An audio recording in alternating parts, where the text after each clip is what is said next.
Good morning, or depending on when you're watching this, good afternoon, good evening, or good night. My name's Ross, and as always told, Out of Voice Radio. So today, I am showing you a new Beartic card coming into Pokemon trading card game. It feels like a while since we've had a new Beartic card, but fear not, ladies and gentlemen, we've got one coming now. Now, our translation here actually comes from Google Translate, which did a pretty good job. I'll show you on the screen as we go through the video, but I did, of course, check with the lovely David Hochmann, rather than, just take Google Translate's words for it. Now, we're actually going to very quickly have a look at Cubchoo to begin with. Oh, and if anyone was wondering, Furious Fist was the last time we did get a Beartic, so it has been a while. This Cubchoo here, it's something we're seeing more and more of lately. It's a Pokemon that's got an attack, which can only be used on your first turn of the game if you're going second. It paralyzes the defending Pokemon.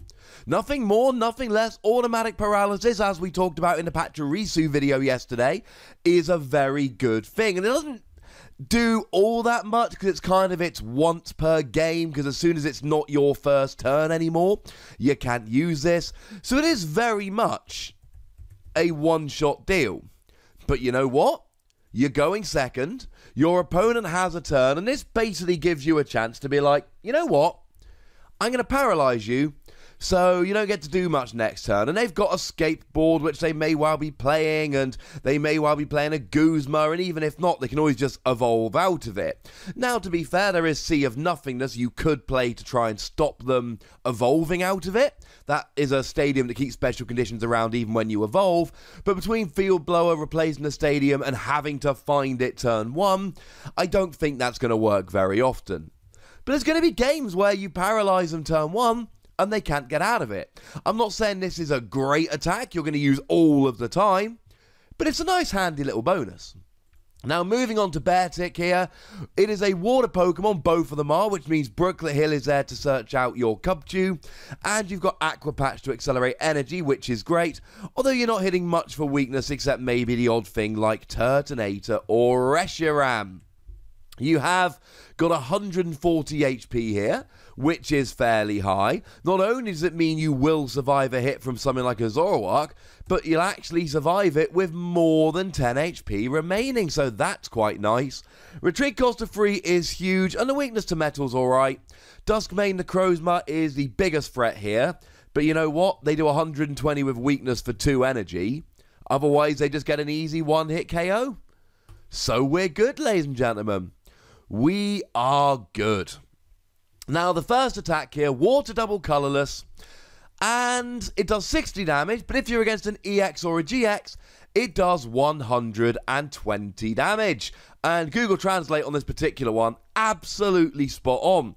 If the opponent's battle Pokemon is Pokemon GX, EX added 60 damage. Not loving the grammar, clearly it got the right end of the stick here.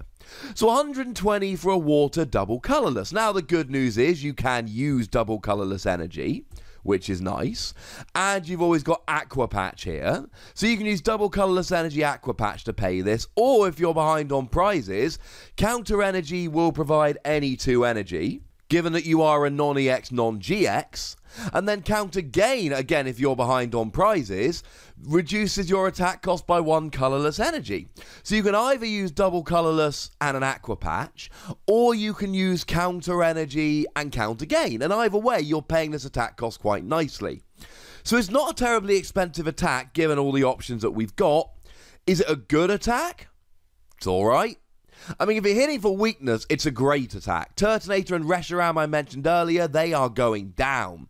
Now, of course, as I say on a fairly regular basis, the most popular, most widely played, flat-out best fire Pokemon we have at the moment is Ho-Oh. And unfortunately, that's not weak to water, so you're not getting a KO there. And if you're not against an EX or a GX, this is actually quite annoying.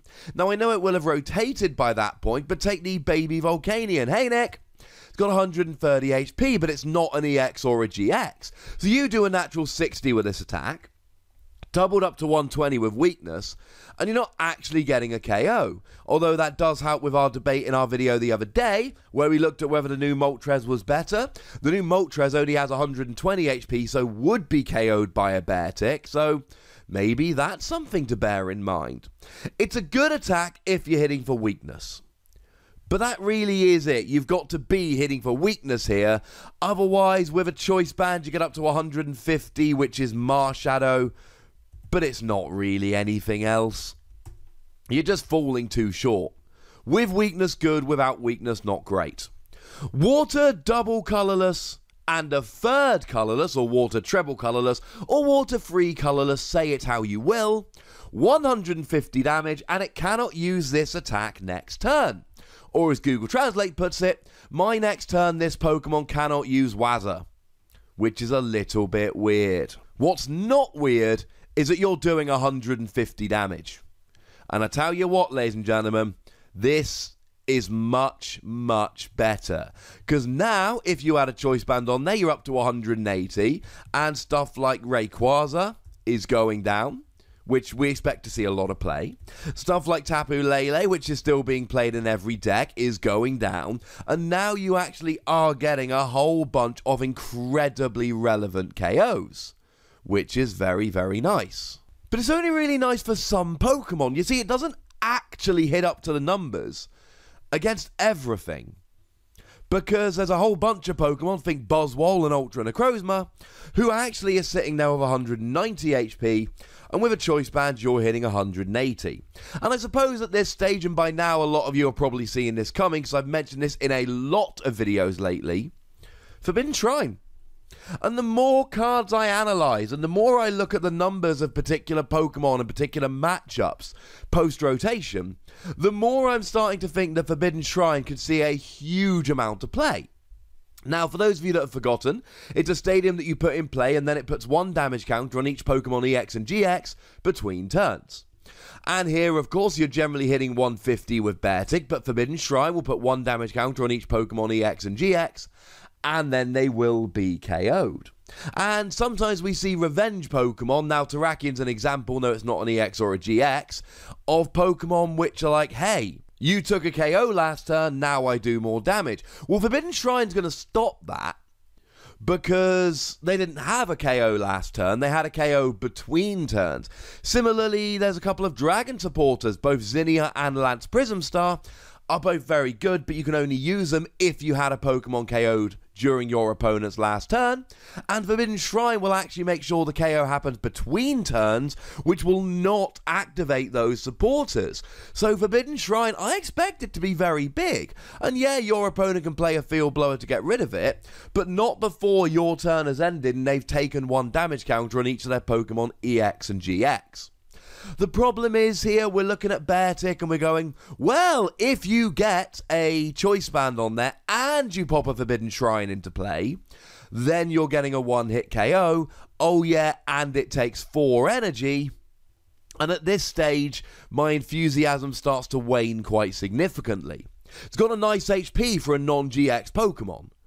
But this second attack, I think, is too much. Now, don't get me wrong, you could do it in a single turn with Aqua Patch, Counter Gain, and double Colourless Energy, assuming you're behind on prizes, or I suppose double Aqua Patch. But I never really like looking at attacks and going, if you can double Aqua Patch, because double Aqua Patch is not something you can pull off very often. It's a fine attack, and it works fine, but it's too expensive and you need really too many things. As soon as you're starting to look at multiple multipliers in order to get KOs, especially on a 4 energy Pokemon, I start getting nervous. The first attack, however, I am a big fan. I think this first attack is really nice. If you're hitting for weakness, you can get some easy KOs here on a whole bunch of Pokemon. Do you really want to be playing a Stage 1 just in case you end up hitting for weakness? Well, that, ladies and gentlemen, is a question for you rather than a question for me. But it could be useful. And I do like Cubchoo. I don't think there's any reason to play Cubchoo as itself. I think Cubchoo on its own regard is a bit, I mean, to be blunt, a bit rubbish. But I do think that if you are playing Beartic anyway, then I think Cubchoo is a nice handy bonus. So there we go, ladies and gentlemen. I'm going to be giving Beartic between 2 and 3 Wassies. I don't think it's a terrible card, but I don't really think it's great. I think generally there are better options, but it's the first Beartic we've had in a while, so we can at least be happy about that. But I'd like to hear from you guys now, down in the comment section. Tell me if you think it's good. Go nuts. Be nice. Make sure you like this video, subscribe to this channel, follow me on Twitter at the Wasi, and Twitch for some live action at twitch.tv/PTCGRadio. If you want to support the channel, get some bonus podcasts and all of that, head on over to patreon.com/PTCGRadio, where you can do exactly that. But by far the most important thing, as always, is to look after yourselves until next time. Thank you very much for watching. My name's Ross, and you've been watching PTCG Radio.